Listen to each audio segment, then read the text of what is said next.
Evening, everyone. Yes. I just wanted to understand. So this is the hate which is going on the 2 to 5% population community in India. That is a Brahmin community. Right. Whether they really tortured the lower class the way they are projecting right now, because we have been taught from very long time they are the backbones in the society. Right. To learn, to support, to help the kingdom for its flourish and to have a proper systematic approach in the society. Right. But today we have become more than like a Dalits. I'm just telling you the facts. So there is no reservation for us, no opportunities in the job, nothing. So we have been ousted from the society. I just wanted to understand whether this all happened after Ambedkar's strong intervention in the caste system, or just he wanted to focus on this aspect. So I just wanted to understand where it all started. So we are the sufferers right now. So Right. So I'll give you a slightly different answer. So when you think of Mahabharata and you think of instances of casteism in Mahabharata, what are the examples that come to mind? Ekalavya and Karna. Why aren't we told that all the casteist abuses hurled at Dronacharya when he was in the battlefield? He was constantly being told, "Hey Brahmin, get off the chariot. What are you doing here? This is the place of the Kshatriya." The number of times he was constantly attacked for his caste. Those examples never come to the fore. Why? Because it becomes inconvenient to accept that the feeling of exclusivity and supremacy is not unique to any particular group. Everybody was preserving their own turfs. The warrior was protecting his turf. The mercantile community was protecting its turf. The teaching community was protecting its turf. How many instances do you want from Mahabharata where this has happened?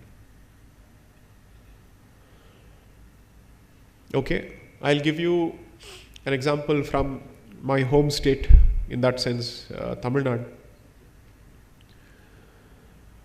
Please do a sample survey of the number of instances of violence against Dalits and identify the number of times a Brahmin was found setting fire to the heart of a Dalit. Find out which communities are involved in this. Please go ahead, do it. Okay? I can show any number of instances where I know for a fact in my own family that Brahmins have not just married non-Brahmins, they've also married who are otherwise called, let's say, Dalits and Shudras. I'll show that from my own family. I would like to see the very same example coming from the group that is called as the OBC group today. How many people are doing it? I am not in a popularity contest, so anybody can fight with me. You will not be able to beat me in an argument when it comes to facts, so go ahead. I don't care for popularity here. So my point is, you want to talk facts? Here are the facts. 3. The appropriation of this entire history by one individual is perhaps the problem with the way we understand this history today. And the valorization of one particular individual at the expense of a journey of several thousands of years is unbelievable. An individual who is not qualified from a genetics perspective, or from an archaeological perspective, or a linguistics perspective, is somehow being credited with being the repository of all that is related to the caste literature in this country. How is this possible? Would you accept a lawyer speaking on gynecology unless they have some real training to show? I don't have any training in history, which is why I have to compensate in my books through multiple citations, so that I stand on the works of others who are credible. Otherwise, I have really no standing to speak on history as a lay student of history.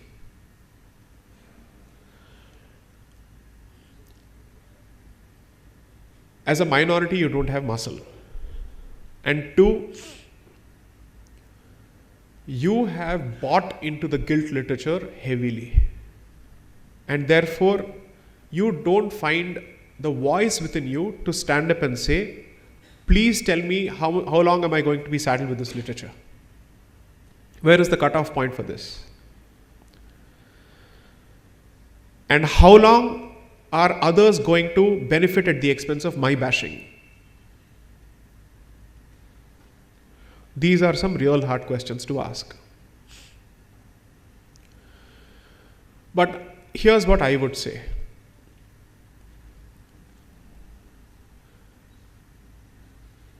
There is also the other reality where Vaidika Brahmins continue to gain or continue to have a lot of respect from the community.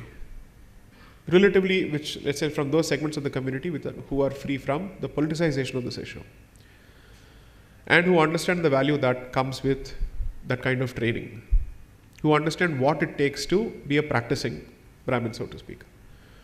But the fact is that number is shrinking constantly. And therefore, I genuinely believe that most of us are free riding on the coattails of the currency of a previous generation without practicing anything. That is equally a reality. If you think of the Brahmin community as the missionary arm of the Hindu society, and there is a sword arm separately, the missionary arm has stopped taking its role seriously. And the day it takes that role seriously, I'm not saying things will change immediately, but people will certainly ask. Because you see, let me also say this. There is an inherent respect in the previous generations because most people were taught by Brahmin teachers at some point. So it calls for some kind of an introspection from our end also, as much as I think that the mirror should be shown to others. But this conversation is so fraught with problems because this dirty linen should not be washed in public. Others will take advantage of it. So it's no more a conversation between members of the same family. There's an outsider constantly waiting to see how can I poach one member of the family. So I think it's not an easy question to answer. But all I can say is hopefully